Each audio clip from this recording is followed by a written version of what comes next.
అఖిలాండ కోటి బ్రహ్మాండ నాయకుడైన శ్రీ వెంకటేశ్వర స్వామిని దర్శించుకునేందుకు తిరుమలలో భక్తుల రద్దీ కొనసాగుతూనే ఉంది.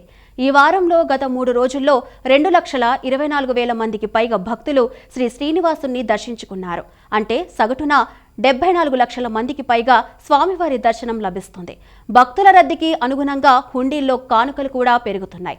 తిరుమల తిరుపతి దేవస్థానానికి గత 3 రోజుల్లో 13,30,00,000 రూపాయల ఆదాయం లభించింది. ఇప్పుడు కూడా తిరుమలలో రద్దీ కొనసాగుతూనే ఉంది. వైకుంఠ క్యూ కాంప్లెక్స్లలో 5 కంపార్ట్మెంట్లు భక్తులతో నిండి ఉన్నాయి. టోకెన్లు లేని భక్తులకు స్వామివారి సర్వదర్శనానికి దాదాపు 6 గంటల సమయం పడుతుందని టీటీడీ అధికారులు తెలిపారు.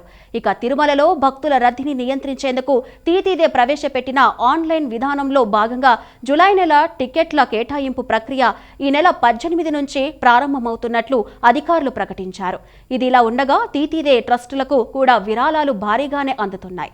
తిరుపతికి చెందిన పి సతీష్ కుమార్, పి రోజా దంపతులు శ్రీ ఎస్వి సర్వశ్రేయస్ ట్రస్ట్కు 10 లక్షల రూపాయలు విరాళంగా అందించారు. తిరుపతికి చెందిన శ్రీ అనంతమ్మ పుట్టినరోజు సందర్భంగా వారి కుమార్తె శారద తన కుటుంబ సభ్యులతో కలిసి శ్రీ పద్మావతి చిన్నపిల్లల హృదయాలయానికి 10 లక్షల రూపాయల విరాళం అందించారు.